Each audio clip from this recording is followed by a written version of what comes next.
menjadi pria itu bukan pilihan, ya, bukan pilihan, tapi itu keputusan Tuhan. Loh, betul tidak? Karena kita tidak pernah minta untuk jadi laki atau perempuan, Tuhan yang memutuskan itu. Nah, perbedaan antara pria dan wanita itu secara posisi tidak ada. Di mata Tuhan semuanya sama. Tetapi fungsi yang Tuhan bedakan. Nah, itu bedanya. Kenapa ada kaum feminis? Tahu ya kaum feminisme? Karena laki-laki tidak bertanggung jawab. Jadi banyak perempuan itu yang kecewa. Ketika laki-laki tidak bertanggung jawab dan perempuan disakiti, maka muncullah feminisme di dunia ini. Mereka protes. Nah, itu yang iblis buat. Saya tidak tahu berapa banyak di antara saudara yang mengikuti feminisme. Itu mengerikan sekali. Dengan adanya gay, lesbian, itu feminisme itu yang mendorong. Kenapa mereka setuju dengan gay? Supaya laki-laki itu gak jadi laki-laki, jadi kayak perempuan. Lalu yang perempuan jadi maco. Itu ide mereka, karena sakit hati dengan laki-laki. Feminisme paling marah kepada firman yang berkata, hai istri tunduklah pada suami. Itu mereka paling tidak suka. Nah, kenapa? Karena di ayat itu banyak laki-laki yang menyalahgunakan, ya, dengan menekan perempuan. Padahal bukan begitu. Tuhan tidak pernah berkata laki-laki menjajah perempuan. Tidak. Tuhan tidak berkata, hai perempuan tunduklah pada laki-laki. Bukan, hai istri tunduklah pada suami. Jadi ini bukan soal gender, ya, jenis kelamin, bukan. Tapi fungsi. Alkitab, ya, Alkitab itu satu-satunya buku yang menerangkan bahwa begitu orang itu menikah, laki-laki itu jadi suami, perempuan itu jadi istri. Suami itu kepala, istri itu tubuh. Nah, sebetulnya kalau pernikahan memakai hukum ini, nggak ada masalah di semua pernikahan. Karena antara tubuh dengan kepala itu kerjasama. Mereka dua tidak boleh saingan. Lucu nggak kalau ini dua saingan? Lucu sekali. Nah, karena fungsinya kepala dengan tubuh, maka itu Tuhan berkata, aku benci perceraian. Bukan cuma gak suka, benci perceraian. Nah, tolong baca dulu ayatnya. Maleakhi 2 ayat 16. Maleakhi pasal 2 ayat 16. Kalimat pertama aja, sudah dapat silakan baca. Ayat 16. Oh, 16. Ya, bukan. Aku membenci perceraian. Ya, cukup. Itu aja. Sebab aku membenci perceraian. Nggak salah Jermannya hasta. Apa cara? Hasta. Ya, ngeri. Bukan cuma nggak suka, benci, saudara. Kenapa? Orang yang bercerai itu sedang bunuh diri. Contoh, kalau ada satu orang, ya, kepalanya sering sakit, sudah ke dokter, sudah apa saja nggak sembuh-sembuh. Mana enak hidup kepala sakit terus. Tapi badan nggak boleh ngomong. Capek aku punya kepala kayak kamu sakit-sakit terus begitu. Aku mau ganti kepala lain saja. Artinya apa? Dia bunuh diri. Tubuh harus menerima walaupun kepalanya sakit. Nah, begitu pula kepala. Ada orang yang hidupnya sakit-sakitan terus. Tanggal 1 sakit gigi, tanggal 2 sakit liver, tanggal 4 sakit apa terus, pokoknya sakit semuanya. Nah, maka kepala pun tidak bisa berkata, aku kalau punya badan kayak kamu sakit-sakit terus ini aku gak bisa kerja, aku terus bagaimana? Kepala gak bisa berkata, aku mau ganti tubuh lain. Jadi perceraian itu kebencian buat Tuhan. Sesalah-salahnya kepala, tubuh harus terima. Sesalah-salahnya tubuh, kepala harus terima. Karena kita nggak bisa dipisahkan. Makanya bagi kalian yang belum menikah, jaga itu baik-baik. bahwa tidak ada kata bercerai. Dalam hidup ini harus dilanjutkan. Sekarang, kalau ada tubuh sakit, orang ke dokter, diperiksa dengan semua cara, sudah ronsen, sudah endoskopi, sudah periksa darah, kotoran, periksa kencing, semua sudah, tapi masih sakit. Kalau dokter sudah periksa semua di bagian tubuh, tinggal satu yang harus diperiksa, mananya? Bukan, kepalanya. Pasti ada apa-apa di kepalanya itu. Ngerti istilahnya begitu. Nah, begitulah rumah tangga. Tanggung jawab suami dan istri itu lebih berat ke suami. Ya, lihat dalam fakta hidup. Ternyata disebut laki-laki, pria itu harus identik dengan tanggung jawab. Lihat dalam hidup ini, kalau ada apa saja terjadi, pasti laki-laki yang dituntut duluan. Karena memang itu keadaannya. Maka itu kalau kita sebagai laki-laki tidak berani bertanggung jawab, maka lebih baik jadi perempuan aja. Karena laki-laki identik dengan tanggung jawab dalam hidup ini. Nah, itu sebabnya ketika Adam dijadikan, maka Tuhan minta satu tanggung jawab atas taman ini. Ya, Firdaus itu. Setelah itu dia baru bisa menikah. Itu Alkitab itu luar biasa, mengajarkan bukan umur berapa kita menikah, tapi sudah bisa bertanggung jawab atau tidak. Karena kalau sudah bisa bertanggung jawab, silakan menikah.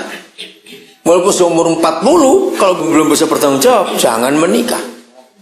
Nah, Tuhan Yesus memberikan pelajaran bagus. Belajar dari burung. Lihat burung itu.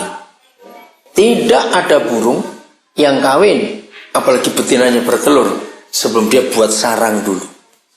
Mana belajar nggak dari burung? Nggak ada.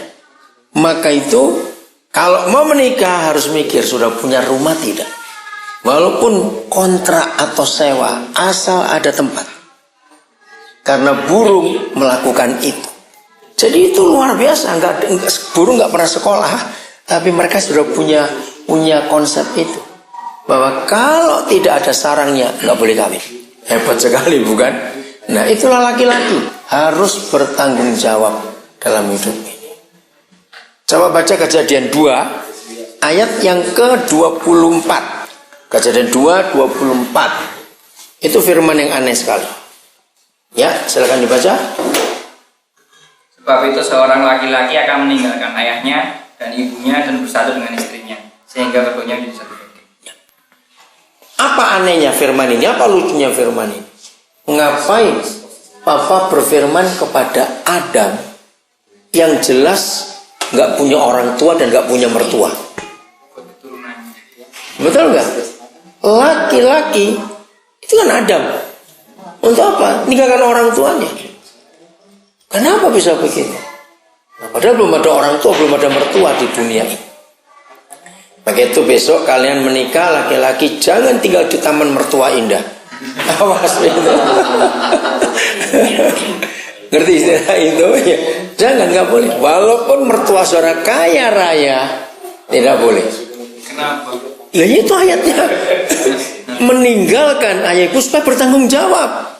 Ingat. Kenapa? Apa? Ke ibu orang lain ngapain? Masa intinya ayat ini nggak boleh tinggal sama mertua ataupun orang tua kita? Iya, nggak boleh. Harus sendiri. Nah, tahun 80-an, saya lupa tahun berapa, ada orang, dia bertobat umur 70 sekian. Dia tokoh besar, dia sudah meninggal.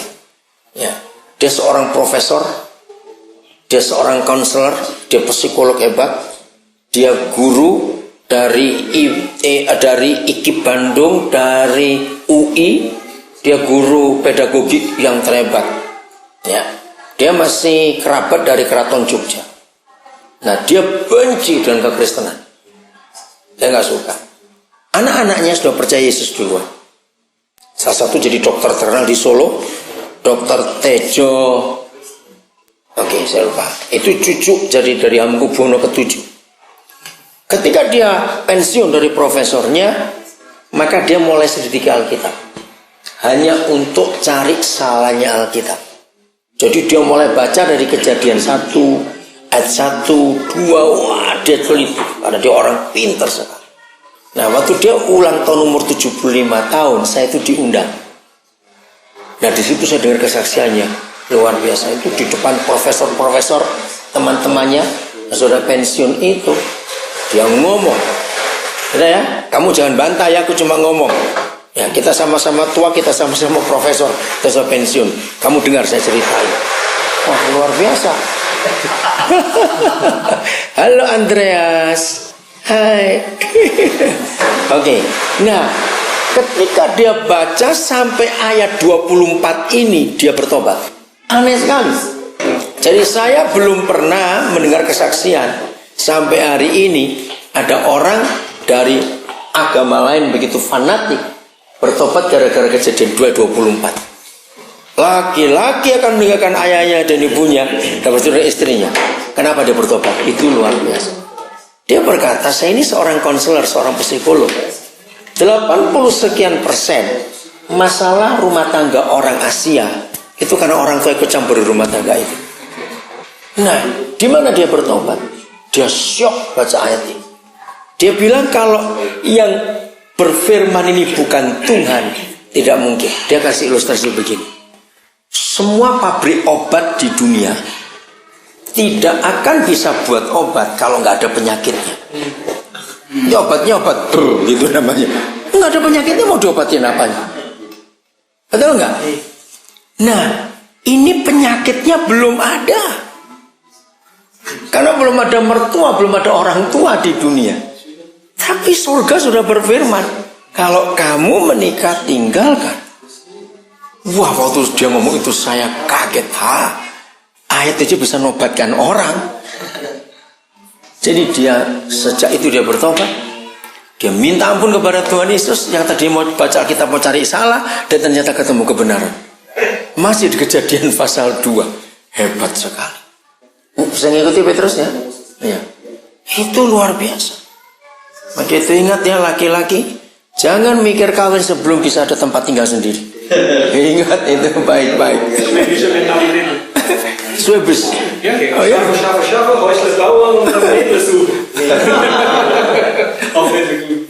Jadi tunjukkan itu. Ini kebenaran yang luar biasa.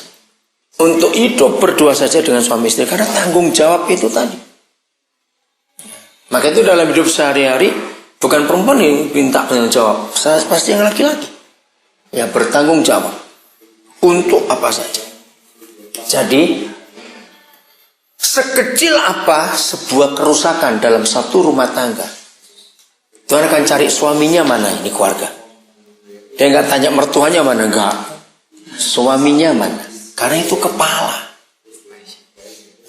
Kita harus betul-betul menyadari itu. Oke, 1 Korintus 11 ayat 3. 1 Korintus 11 ayat 3. Tolong bacakan 1 Korintus 11 ayat 3. Tetapi aku mau supaya kamu mengetahui hal ini, yaitu kepala dari setiap-tiap laki-laki ialah Kristus. Nah, jadi kepala disebut pertama adalah laki-laki, kepala dari tiap-tiap laki-laki. Jadi posisi laki-laki itu luar biasa, saudara. Bukan laki bukan berarti kita lebih hebat dari perempuan. Sehebat-hebatnya kepala tanpa tubuh menakutkan nanti itu kalau pergi sendiri. Ya, tapi fungsi kita ini yang besar. Oke, terus kepala dari tiap laki-laki adalah siapa?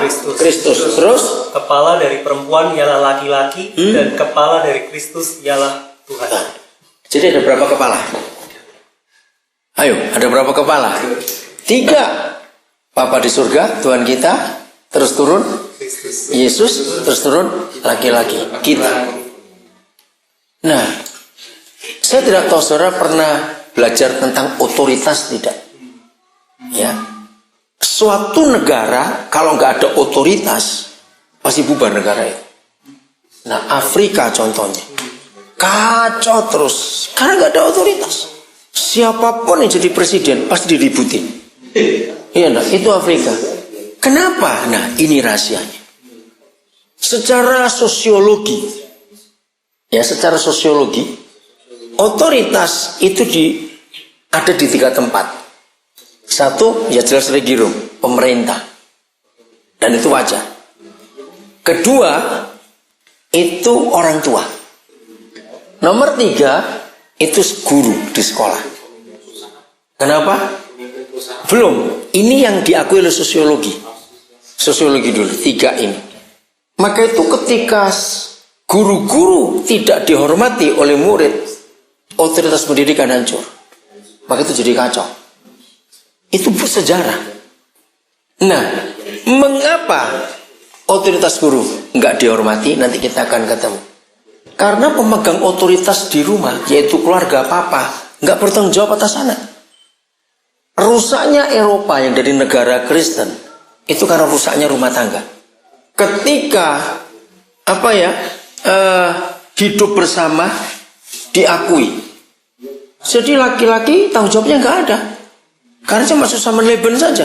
Ya kamu suka aku suka, ya sudah, nggak ada ikatan apa-apa. Maka itu nggak ada suami, nggak ada istri, cuma ada laki dan perempuan, beda. Nggak ada otoritas, rusak. Guru-guru dilawan oleh anak-anak, oleh murid, karena di rumah anak-anak brutal, nggak ada otoritasnya. Nah, ketika guru-guru nggak punya otoritas, anak-anak jadi brutal, mereka membentuk masyarakat. Nah, anak-anak yang brutal di masyarakat membuat kekacauan. Pemerintah nggak punya kuasa, karena mereka juga melawan. Karena anak-anak berkata, kamu kan bukan bapakku, bukan orang tuaku. Begitu ribut sampai hari ini. Nah, berarti bukan pemerintah pemegang otoritas, bukan sekolah guru, tapi papa. Betul tidak? Karena di rumah semua masalahnya itu dari rumah. Begitu besok kalau saudara-saudara menikah, ingat Malaki 4 ayat 6. Malaki 4 ayat 6. Apalagi dunia sekarang ada istilah single mother. Bahasa Jermannya apa ada kata itu? Alain. Iya. Nah, itu tadinya kata itu bukan single mother, tapi single parents. Itu dari Amerika. Itu tahun 80-an mulai. Ketika free sex terjadi di mana-mana, akhirnya orang tua tunggal nggak bisa. Kata parents itu harus papa mama. Sama seperti gula itu harus manis. Kalau sudah tidak manis, dia bukan gula, cuma barang putih aja bubuk begitu. Nah, begitu single parent sudah nggak mungkin. Akhirnya jadi single mother lagi, lebih rusak. Anak-anak kehilangan figur papa. Nah, lihat Malaki 4 ayat 6. Ya, silakan dibaca. Maka ia akan membuat hati bapak-bapak berbalik kepada anak-anaknya, dan hati anak-anak kepada bapak-bapaknya, supaya jangan aku datang memukul bumi sehingga musnah. Jadi begini, Malaki 4 ayat 6. Nah, jadi kesimpulannya, ternyata iblis sudah berhasil menemukan sebuah trigger pemicunya untuk menghancurkan dunia sampai musnah. Itu nggak perlu perang nuklir, sudah terlalu mahal biayanya. Nggak perlu AIDS yang disebarkan kemana-mana, nggak perlu gempa bumi, tsunami, tidak. Cukup rusak ayah-ayah, dunia hancur dengan sendirinya. Ngeri nggak ayat ini? Maka itu ketika gereja gagal membuat papa-papa jadi papa yang baik, jadi jahat, negara hancur, rusak. Nah, ayat ini dipakai oleh Kripo, kriminal polisi seluruh dunia memakai hukum ini. Artinya begini, di negara mana saja polisi selalu menggunakan ayat ini. Dalam hal apa? Setiap kali penjahat ketangkap dalam bentuk apa saja, penyelidikan pertama adalah ini anaknya siapa, orang tuanya di mana. Pernah ngikuti nggak kriminologi itu? Heran, siapa saja di negara mana saja selalu lihat orang tuanya dulu. Karena dunia itu sadar semua pelaku kejahatan hampir 100% dari broken home, dan itu sudah pakai ayat ini. Maka itu sampai hari ini yang selalu lebih susah adalah papa-papa. Kalau 3:21. Maka itu karena ketika Roh Kudus mewahyukan saya firman ini, Sejak saya belum menikah, saya sudah masuk dalam pelayanan Elia ini. Saya menjadi bapak buat banyak orang yang disakiti. Oke, kalau setiga 21. Bacakan, hai siapa? Bapak-bapak. Nah, bukan mama. Ya, terus. Hai bapak-bapak, janganlah sakiti hati anakmu, supaya jangan tawar hatinya. Nah, terjemahnya kurang tepat. Bukan tawar hati. Bukan, hancur hidupnya. Bahasa Jermannya pakai apa? Kalimat terakhir. Terus? Misalnya adalah itu? Ängstlich, terjemahan baru. Takut-takutan. Dan bos-bos nggak punya keberanian lagi. Oh, nggak punya keberanian. Oke, yang lain? Ya. Ya, nggak apa-apa. Kita lihat, nggak punya kepercayaan diri. Betul. Jadi papa-papa yang nggak jadi papa yang baik, anak-anaknya nggak bisa self-confident. Nggak ada pede. Terjemahan apa itu? Amplified.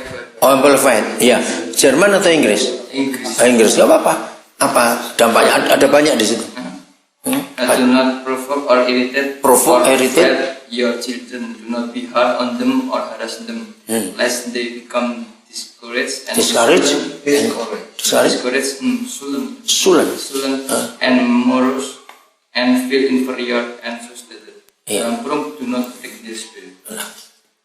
Jadi papa yang menyakiti anak itu akan menghancurkan karakternya, menghancurkan rohnya.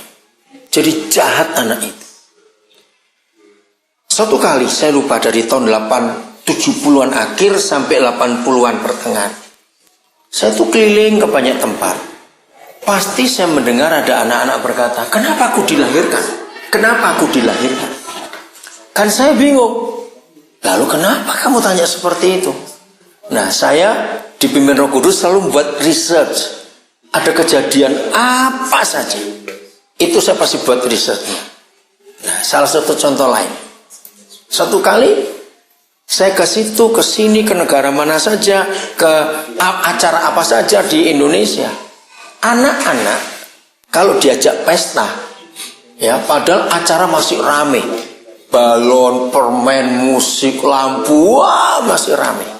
Kalau mereka sudah capek, hanya ada satu kata yang diucapkan. Mama, papa, bujuk seperti apa nggak bisa. Kata apa itu? Pulang. Pulang mah, pulang. Bujuk kayak apa saja nggak bisa. Pulang. Iya toh, anak-anak bilang pulang mah. Kalau di pesta itu, kau sudah capek, pulang. Nah, logikanya mereka capek bukan? Sampai rumah harusnya tidur. Tapi kenyataannya setelah di rumah ngapain? Main lagi. Nah, itu saya buat research. Ternyata kata pulang, saudara, itu luar biasa secara psikologis. Saudara bisa bayangkan kalau orang nggak pernah berkata pulang seumur hidupnya, betapa menderitanya orang itu. Maka itu Lukas 15 ada tema pulang. Jadi saya nginjil banyak dengan kata pulang. Saya bisa menyelamatkan begitu banyak orang dengan kata pulang. Maka itu Tuhan menyuruh kami beli rumah. Saya itu beli rumah banyak di Indonesia. Sekarang ini kalau saya hitung, saya sudah megang lebih dari 60 sertifikat rumah. Di banyak kota. Hanya kata pulang tadi. Orang-orang keluar penjara, itu tinggal di rumah-rumah saya itu. Di hampir semua kota. Itu penghuni yang paling banyak di rumah-rumah yang saya beli itu. Karena di situ mereka bisa berkata, aku pulang. Jadi pulang itu kata yang luar biasa. Zuhause itu nggak sekedar ucapan. Dalam bahasa Inggris kita ada tahu ada kata house and home. Beda sudah. House itu bisa dibangun lewat duit. Tapi home itu hanya papa mama yang bisa bangun. Lewat keharmonisan papa mama. Maka itu makin banyak setan merusak rumah tangga. Maka anak-anak jalanan akan bertambah banyak. Anak-anak itu cuma butuh surga. Bukan uang, bukan makanan. Nah, surga. Betul? Maka itu kalau anak-anak tidak dapat surga di rumah orang tuanya, mereka akan cari surga di jalan. Dan kalau mereka lari ke jalan, 100% setan ambil mereka. Dan itulah kejahatan. Maka itu kata pulang itu hebat. Jadi saya sudah diskusi dengan kata pulang dengan banyak kelompok agama apa saja, orang apa saja. Dan mereka tidak bisa menyangkal. Betul kata aku mau pulang. Itu menyembuhkan orang itu. Bisa bayangkan? Berapa banyak suami-suami kalau mau pulang telepon dulu. Tanya pembantunya, tanya anaknya, ibu sudah tidur atau belum? Kan aneh. Ngerti maksudnya? Karena mereka ribut terus. Dia nggak mau pulang sebelum istrinya tidur. Nah, itu dia. Nah, maka itu besok kalau menikah, jaga hidup kalian. Supaya kalian membentuk a home. Nggak just a house. Ya. Rumah boleh mewah. Lihat di Jakarta, lihat di kota-kota besar Indonesia. Yang menikmati pembantunya. Loh betul tidak? Karena pemiliknya jarang pulang. Karena ribut terus. Kalau papa mama jarang pulang, anak-anak lebih gak betah lagi di rumah. Nah itu salah satu research. Ya, jadi saya kembali. Kenapa aku dilahirkan? Ya, saya mulai buat riset. Kenapa ini anak-anak kok berkata seperti itu? Nah setelah sekian tahun baru saya ketemu jawabannya. Kenapa aku dilahirkan? Saudara dengar, tidak ada seorang pun anak di dunia ini yang buat proposal untuk minta dilahirkan. Jawabnya, loh, betul tidak? Tidak ada anak yang minta untuk dilahirkan. Dan tidak ada orang tua yang bisa buat anak. Ya atau tidak? Nah, kalau anak-anak itu ada, berarti karena siapa? Karena Tuhan, bukan karena dia. Nah, sakit hati buat anak-anak. Nanti amplifiednya perlu dibaca lagi karena itu lebih tajam. Sakit hati buat anak-anak yang paling sakit itu kalau orang tuanya nyakiti dia. Jawab iya atau tidak? Orang lain boleh menyakiti anak, tapi yang paling sakit kalau orang tuanya menyakiti. Nah, dari orang tua kan ada dua, papa dan mama. Masih ingat waktu masih kecil? Kalau papa mukul kita, nyakitin kita, mama juga mukul kita, nyakitin kita, kepada siapa kita lebih gampang ampuni? Nah, itu yang aneh. Anak-anak itu jauh lebih gampang mengampuni maminya daripada papinya. Kenapa? Ternyata buat anak-anak, papa itu nggak boleh salah. Papa itu harus jagoan, harus hebat. Sekarang buka 1 Tesalonika 2. Alkitab ini sungguh luar biasa. 1 Tesalonika pasal 2. Saya nggak tahu bahasa Jermannya dilihat. Ternyata hanya 1 Tesalonika 2 ini yang menjelaskan kepada kita apa fungsi mama dan apa fungsi papa. Tidak ada buku atau literatur yang lebih tua daripada tulisan Paulus ini. Mulai ayat 7. Coba lihat ayat 7. Ya, tolong dibaca ayat 7. 1 Tesalonika 2. Ayo. 1 Tesalonika 2 ayat 7. Ya. Tetapi kami berlaku ramah di antara kamu sama seperti seorang ibu mengasuh dan merawat. Nah, stop dulu pelan-pelan. Kami berlaku ramah di antara kamu sama seperti seorang ibu. Nah, ini fungsi pertama ramah. Yang kedua, mengasuh. Nomor 3 dan merawati anaknya. Nomor 4 ada di ayat 8. Coba lihat. Demikianlah kami dalam kasih sayang yang besar akan kamu. Bukan saja rela membagi Injil Allah dengan kamu, ya, tetapi juga hidup kami sendiri dengan kamu. Karena kamu telah kami kasih. Jadi ini 4 fungsi mama. Tolong Jermannya ada nggak itu ya? 1 ramah, 2 mengasuh, 3 merawat, 4 menyayangi. Ada 4 juga di situ. Ada Jos, orang lihat. Ramah, ya, Pengasuh, setia, merawat, ada. ya Ausliebe, Ausliebe, dan Leb. ada 4 itu pokoknya. Nah, itu mama.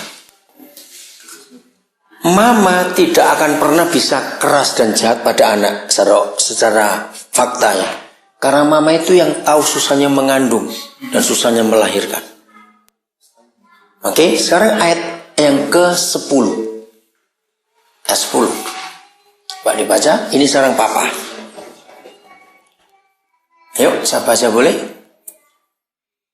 Kamu adalah saksi dan juga anak Bapak Saleh, Saleh, Adil, dan tak bercacatnya kami. tak bercacatnya kami di antara kamu. Terus ayat 11. Kamu tahu betapa kami seperti Bapak dan Nah, Bapak. 3 dulu fungsinya. Saleh, Adil, tak bercacat. Lanjut. Sebagai Bapak. telah menasihati kamu dan Yang keempat, menasihati kamu. Yang kelima dan menguatkan hati. menguatkan hatimu. Yang keenam di ayat 12. Dan Dan meminta dengan sangat nah, meminta dengan sangat itu mendisiplin. Itulah 6 fungsi Papa. 3 yang pertama itu contoh. Forbild, ya. Karena Saleh. Jermannya apa? Ayat yang ke-10. Highly, ya. Terus kedua Geresh, ya, oke. Adil dia. Terus yang ketiga 10. Unsträflich, sama, enggak bersalah, enggak ada cacat. Oke. Jadi Papa itu memberi contoh kepada anak-anaknya. Itu luar biasa. Ayo kita ingat waktu kita masih kecil. Buat kita anak-anak yang kita jadikan idola, panutan, contoh itu mama atau papa? Pasti papa. Maka itu kalau anak-anak nggak punya papa, dia bingung. Dia mau nyontoh siapa? Banyak keluarga lengkap papa mama, tapi mama lebih dominan. Papa nggak punya suara di rumah. Jadi walaupun ada papa, tapi kalau nggak berfungsi, maka anak-anak juga jadi kasihan. Itulah papa. Lalu yang keempat, menasehati. 5, menguatkan hati. Apa bahasa Jermannya menasehati? Ya, Jermannya apa menasehati? Ayo dilihat ayat 2, ayat 11. Ayo baca Petrus. Ermanen, apa itu? memberitahu lah. Memberitahu, oke. Nah, ini fakta. Siapa masih ingat? Waktu kita masih kecil, kita tuh lebih senang minta nasihat mama atau papa. Nah, itu aneh. Di bangsa apa saja saya pernah buat penelitian ini, riset. Pasti anak-anak minta nasihatnya ke mama. Padahal di firman ini, penasihat itu dengan mama atau papa? Nasihat dengan mama atau papa? Papa.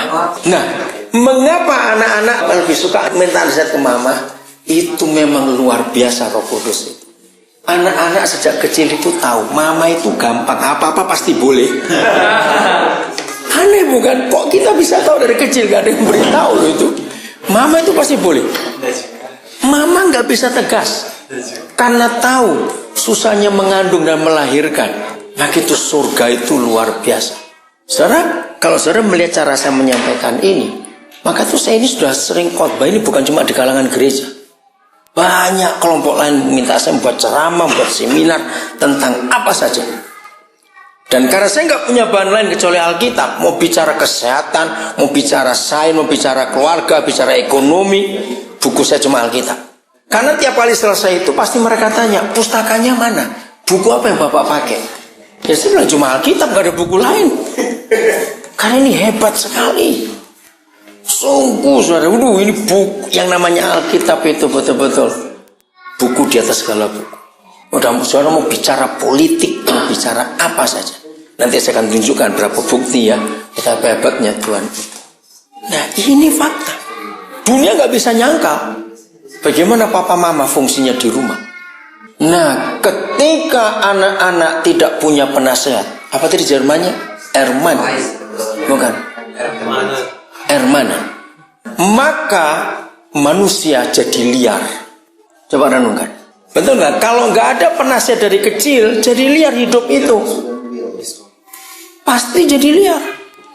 Loh betul tidak? Nasihat itu seperti garis putih di autoban atau di Landstraße. Tetap harus ada. Bentar ini. Jadi fungsi papa itu luar biasa. Sekarang bayangkan, kalau autoban atau Landstraße nggak ada garis itu, terjadi apa? Nah, hidup tanpa penasehat akan unfal berkali-kali dalam hidupnya. Kasihan anak-anak itu.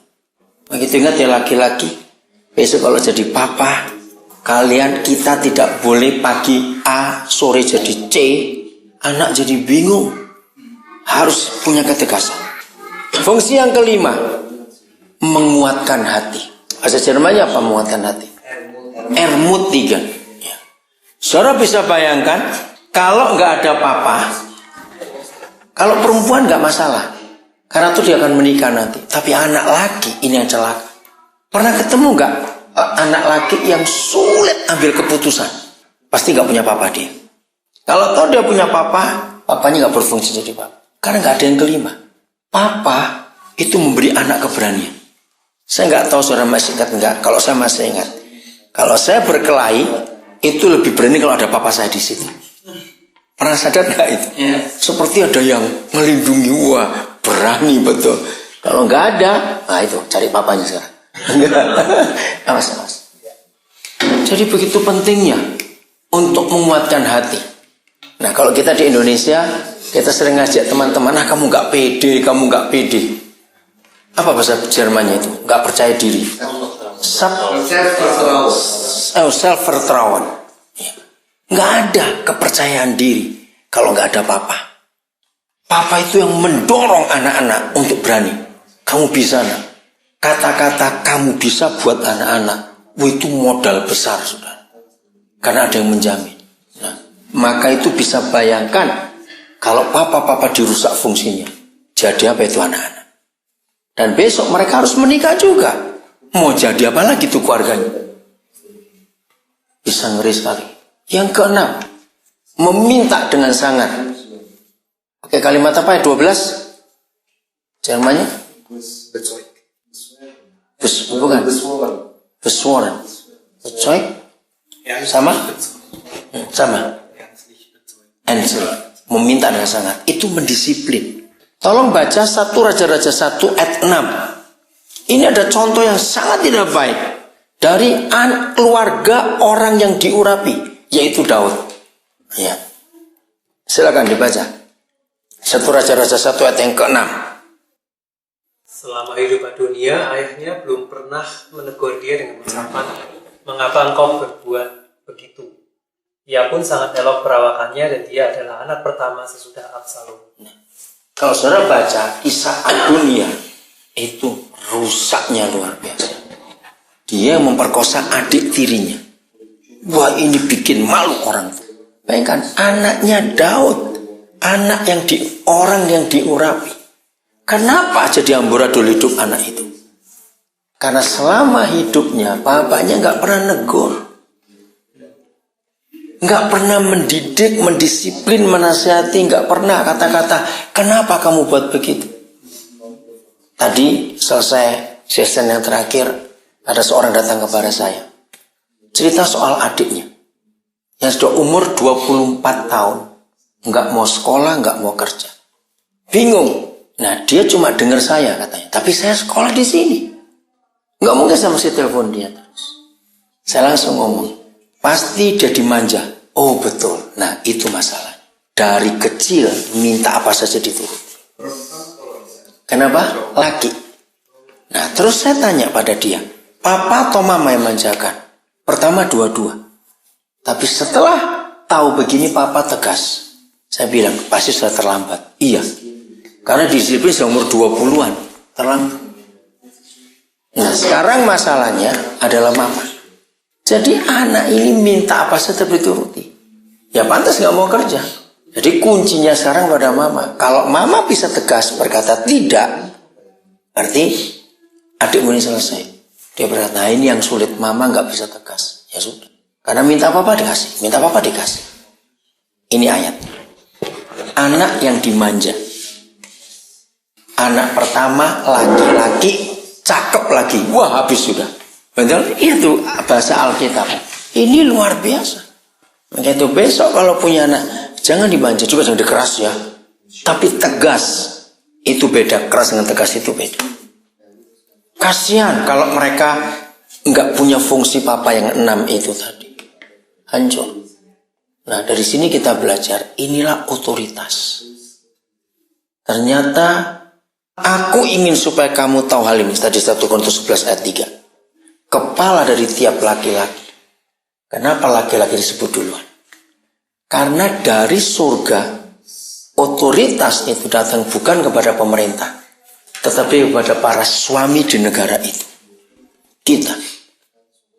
Nah, kita punya kepala, yaitu Tuhan Yesus. Yesus punya kepala lagi, yaitu Bapa di surga.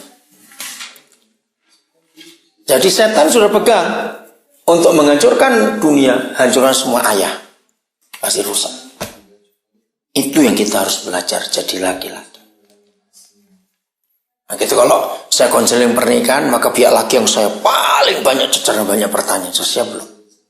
Di Indonesia saya disebut pendeta paling sadis. Kenapa? Setiap kali saya berkati pernikahan, itu pengantin laki harus mengucapkan janji. Didengar semua orang, kalau aku selingkuh aku mati.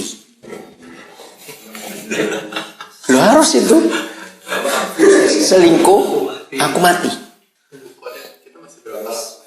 Apanya? Ini bukan mau dicepetin. Iya, enggak apa-apa. Kita masih berapa lama lagi? Biar yang di sana juga bisa. Ya, saling nunggu aja lah, sana belum Tapi selesai. harus dikasih tahu berapa lama. Oh, terserah kalian, panitianya. Apa ini sampai malam acaranya? Nah, ya makanya nggak apa-apa. Kira-kira masih berapa? Nggak tahu. Lu iya, lupanya nggak habis-habis. Terserah. Nggak apa-apa, nanti lihat suasananya ya. Kita lihat sana. Nah, sana dulu. Oke. Kalau saya konseling terus calon mengantin laki alasan macam-macam, saya ngomong gini aja loh. Kalau memang kamu tuh nggak mau selingkuh, kenapa harus takut ucapan janji itu? Berarti kamu mau selingkuh dong. Betul tidak? Lu kenapa takut kalau memang tidak? Dan itu persyaratannya. Kenapa harus minta yang laki-laki berjanji seperti itu? Karena setan merusaknya ke kita, bukan ke istri masalahnya. Kenapa kok mikir apa? Kenapa mikir apa? Soal itu. Ya. Selingkuh mati. Dulu di Indonesia saya satunya pendeta yang pakai cara itu kalau berarti pernikahan. Masih sering. Iya, saya setahun bisa sampai berapa belas kali menikahkan orang. Udah. Mereka juga sebenarnya lagi ngobrol masih lanjut, jadi kita bilang 20 menit lagi. Oke. Ya udah. Jelas ya saudara, jadi itulah laki-laki. Kita ini mewakili Tuhan masalah. Efesus 5 mengatakan menjadi suami itu berarti mewakili Tuhan Yesus. Dan gak main-main kalau kita mewakili Tuhan Yesus dalam hidup ini. Oke? Seperti dulu, ada yang mau tanya? Oke, misalnya lelakinya setia dengan pasangan. Wanitanya yang Nggak setia. Pertanyaannya? apa yang dilakukan si laki-laki seharusnya? Oke, jawabannya. Kalau kita ini sebagai laki-laki mewakili Yesus, betul ya? Sekarang kita balik pada Yesus. Menurut Efesus 5, Yesus itu suami kita bukan? Gereja apanya? Mempelai wanitanya. Pertanyaannya, dengan hukum Matius 5 yang tadi pagi kita pelajari, kita ini sebagai istri Yesus pernah berzina atau sering berzina atau nggak pernah berzina? Ayo jawab, Fit. Nah, Yesus tahu nggak kita sering selingkuh? Yesus tahu nggak kita nggak setia? Tahu. Apa tindakan dia? Dia ceraikan kita? Nah, itu jawabannya. Iya. Oke. Yuk, silakan. 2 Timotius 2 ayat 13.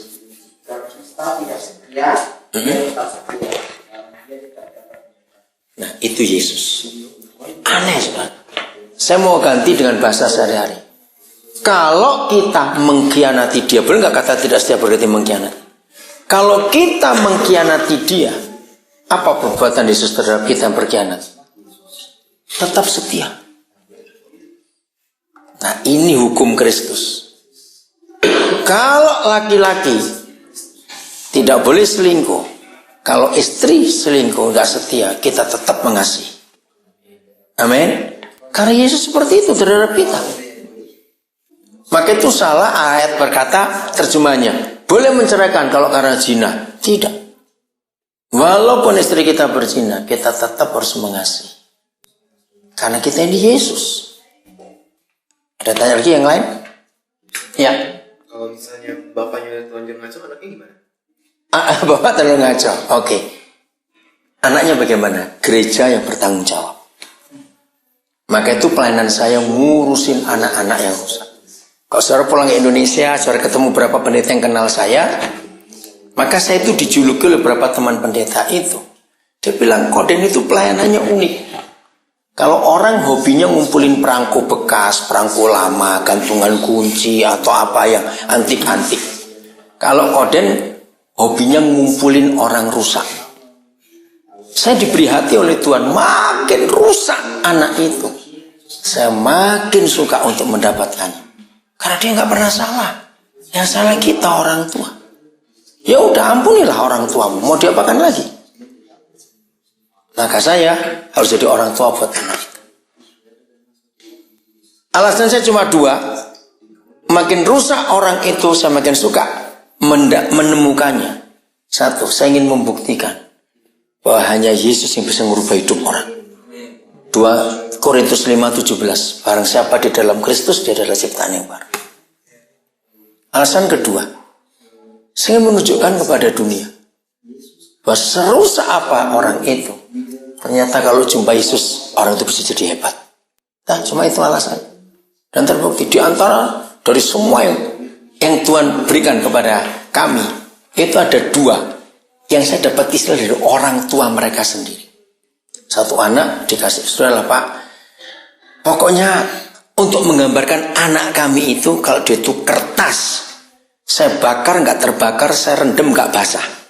Wih, ini kertas apa ini? Itu cara orang tua menggambarkan anak. Oh, sekarang dari luar biasa. Oh, beberapa saat kemudian jadi rusak betul-betul. Yang kedua, orang tua berkata, Pak, kami nggak bisa menceritakan bagaimana rusaknya anak ini. Tapi ini istilah kami, kalau dia itu tulang, begitu rusaknya tulang itu sampai anjing pun nggak suka. Wah, rusak kayak apa itu? Tapi luar biasa, saudara. Kenapa kok begini? Rusak banget. Makanya itu kata orang tuanya. Tapi sekarang dia luar biasa, sudah menikah. Maka itu orang-orang yang tahu pelayanan kami itu betul-betul melihat Yesus itu luar biasa. Dan hebatnya, Tuhan berikan istri saya juga kesabaran yang luar biasa. Yang seperti itu. Satu anak, ini sekarang dia nggak lulus SMA. Aduh, sudahlah. Saya dapat itu di satu mall di Bandung, namanya Bandung Indah Plaza PIP. Anak saya dari Bogor, kami lagi pelayanan ke Bandung. Nah, saya lagi ke tempat lain, anak saya, kamu tunggu di sini dulu, nanti papa balik. Saya balik, ternyata ini dapat satu anak lagi, Pak. Saya dapat anak ini. Dari mana? Nggak tahu, tiba-tiba bilang, Om saya ikut Om ya, saya ikut Om ya. Ya, begitu tunggu papa saya, dia bilang gitu. Saya balik, terus saya tanya, kamu dari mana? Ternyata dia dari panti asuhan, dari panti asuhan Bala Keselamatan yang nggak jauh dari BIP itu. Akhirnya saya ajak dia pulang ke sana. Saya ketemu kaptennya kan, Bala Keselamatan pakai jenjang kemiliteran, kaptennya. Saya kenalkan, saya pendeta, begini-begini. Terus saya tanya, jadi anak ini kena apa? Aduh, nakalnya sudah. Nah, peraturan di panti asuhan itu, kalau sudah SMP lulus, harus ada yang ngambil. Karena nggak bisa terus itu, ruangannya nggak cukup. Nah, anak ini nggak ada yang mau ngambil karena nakalnya luar biasa. Kok jelek anak itu, hitam lagi, aduh sudah nakalnya luar biasa. Aduh, hati saya hancur. Bisa bayangkan, seperti orang nawari anak anjing saja nggak mau itu. Akhirnya bilang, Kapten, mulai hari ini dia di tangan kami. Ini nomor telepon saya. Atau saya tanya, anak ini dari mana? Nah, cerita. Kami nggak tahu ini anak siapa. Waktu masih bayi, di depan pagar pintu, ini ada anak ini dalam kardus. Nggak ada cetel, nggak ada apa-apa. Bayi gitu saja dibuat. Bisa bayangkan. Yaudah, akhirnya kami ambil. Aduh, saudara, dia bikin masalah yang bisa tanya istri saya itu, betul-betul dia hebat sekali. Nah, 3 bulan pertama bikin ulah yang enggak. Pernah berapa malam itu dia bawa pisau terus. Saya tanya, untuk apa pisau itu? Saya mau cari orang tua saya. Kenapa dia buang saya? Saya mau bunuh. Saya tanya, mau cari di mana? Begitu. Dia itu berkali, papa telepon lagi ke panti asuhan saya. Pasti mereka bohong. Sampai berkali-kali saya telepon, sambil saya hands free. Dengar ini. Mereka itu nggak tahu. Baru bisa bayangkannya sampai kayak begitu. Saya mau cari mereka, kenapa saya dibunuh? Udah. Saya sekolahkan dia tuh sampai pindah 4 sekolah habis semua, nggak tahan lihat enak ini. Aduh, saya terakhir nggak bisa sekolah sudah dia. Belum pindah kemana lagi? Saya sudah habis uang berapa? Suatu saat saudara dia curi motornya tetangga yang kami kenal. Sengaja. Iya, untung polisi juga kenal. Bisa lolos. Aduh, mau diapain ini anak? Sudahlah. Begitu. Nah, klimaksnya itu bayangin dia ngambil anak orang. Aduh, saya pikir anak bagaimana ini sudah. Untung enggak sampai hamil lah. Pokoknya mereka ya udah saling kami minta maaf juga. Bayangkan. Nah, malam itu dia datang kepada kami. Dia bilang, saya mau minta maaf. Kenapa? Lalu dia cerita, kenapa saya buat ini? Ya masih jengkel juga hati saya bilang, kenapa kamu buat itu? Nah, terus dia ngomong begini, itu yang membuat kami dua. Aduh, kami mau nangis tapi kami tahan di depan dia. Dia bilang, saya cuma mau ngetes papa mama saja. Kalau yang melahirkan saya nggak sayang saya, mana mungkin ada orang lain yang sayang saya? Saya sengaja buat itu. Tapi setelah yang terakhir saya buat ini, dan mama papa tetap menerima saya dan gak apa-apa mama. Saya baru tahu, wih kaget. Ngetes. Karena itu. Waktu dia masih sekolah itu, tahu dia telepon saya. Pak, besok itu hari ibu mau tertang. Saya disuruh buat puisi tentang ibu. Sambil tertawa. Papa tahu ibu yang mana saya mau cerita. Dia bilang begitu. Saya geli sekali. Udah kamu jangan ngarang, saya bilang. Justru karanganmu kamu ceritakan. Supaya teman-temanmu jangan free sex lagi.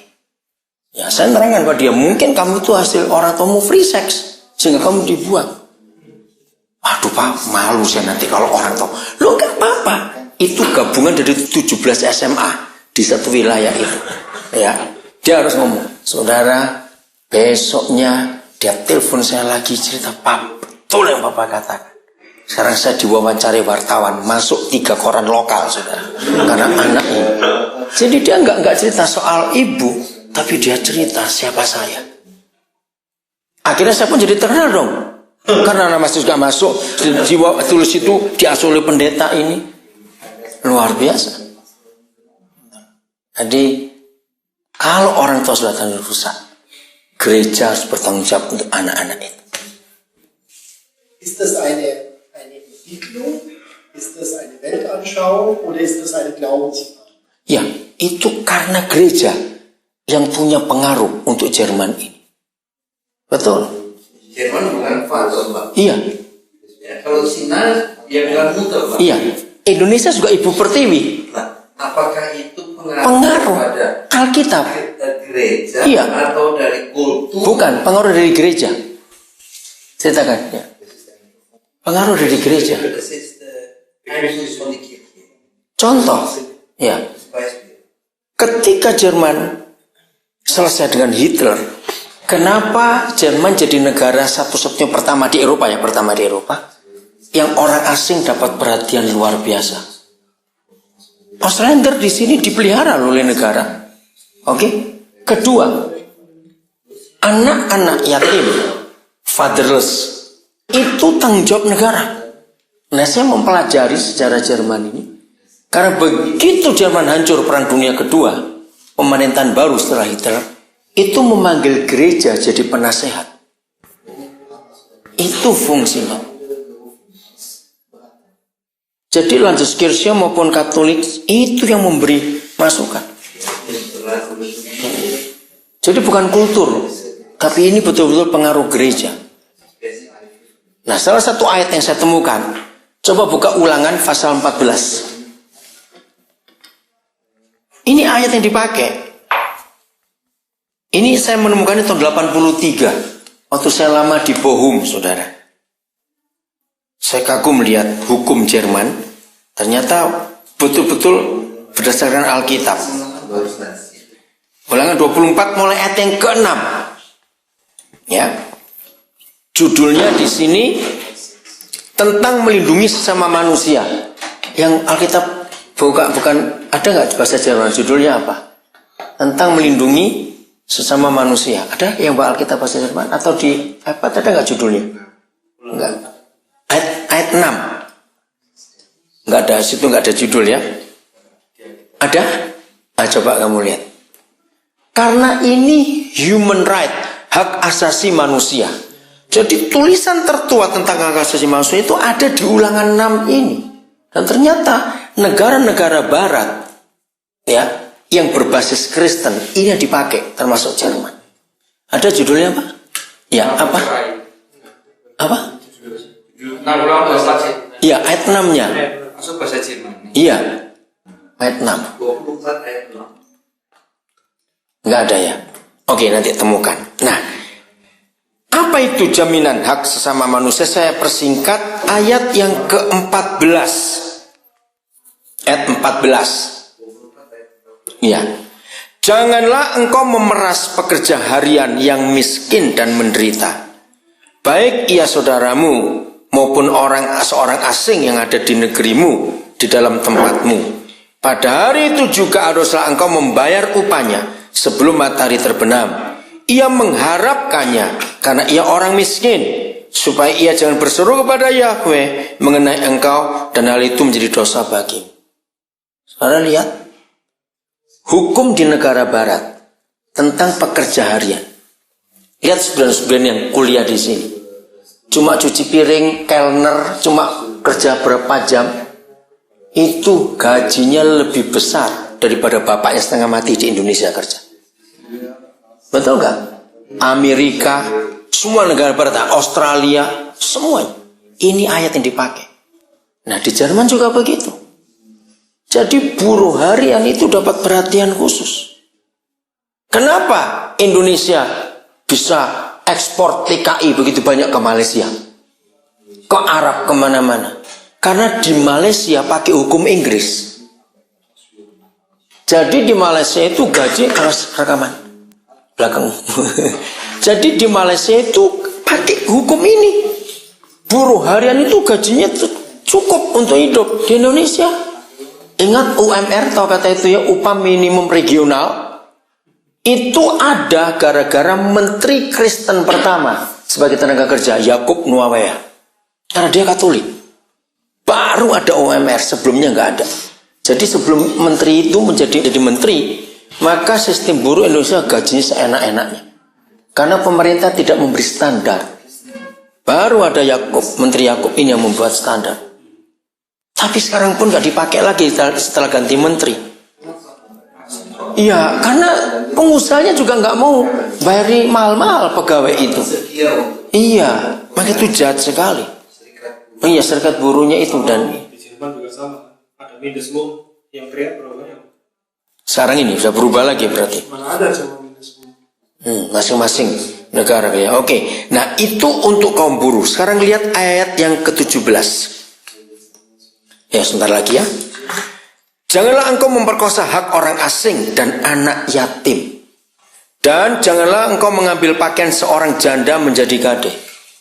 Jadi ada 3 orang lagi, selesai. Ya, ada 3, sebentar lagi. Ada 3 kelompok lagi. Setelah kaum buruh, orang asing, anak yatim, dan janda. Ini dapat perhatian khusus. Maka itu kenapa Auslander yang paling besar pertama diperhatikan oleh Jerman adalah orang Turki. Karena waktu perang, orang Jerman hancur. Begitu banyak janda dan yatim. Kenapa? Karena suami-suami mati semua. Lalu reruntuhan habis perang sebanyak itu. Siapa mau bersihin mayat, bersihin kotoran? Itu orang Turki semua. Maka itu Jerman berjasa pada orang Turki. Orang Turki dapat kesempatan yang luar biasa. Dan ayat ini dipakai. Makanya sekarang di antara semua orang asing yang dapat prioritas utama ya, Turki. yaitu orang Turki ya. Sebagai Dankeschön. Iya. Karena mereka yang berjasa. Bisa bayangkan, nah itu saya baca sejarah Jerman waktu itu, saya kagum sekali. Jadi betul yang Fred katakan, Vaterland itu cuma Jerman yang memakai kata itu, bukan Mutterland. Terus semua negara itu pakai kata ibu, hanya Jerman. Nah itu pengaruh gereja. Oke, saya lanjutkan lagi sedikit, masih di pasal yang sama. Ya, ayat 18. Haruslah kau ingat bahwa engkau pun dahulu budak. Saya nggak usah baca. 19. Apabila engkau menuai di ladangmu, lalu terlupa seberkas di ladang, maka janganlah engkau kembali untuk mengambilnya. Itulah bagian orang asing, anak yatim dan janda, supaya Yahweh Tuhanmu memberkati engkau dalam segala pekerjaanmu.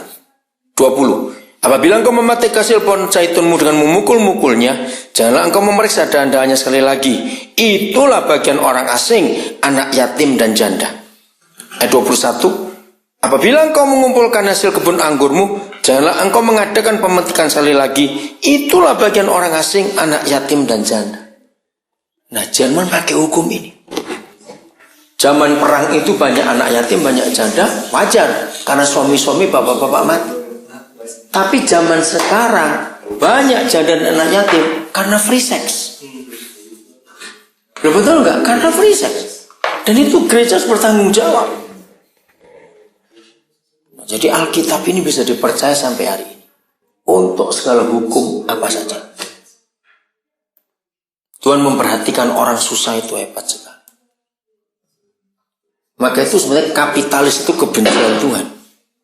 Saudara lihat secara jujur, kenapa sekarang kembali ke sosialis lagi, banyak negara yang sudah capek?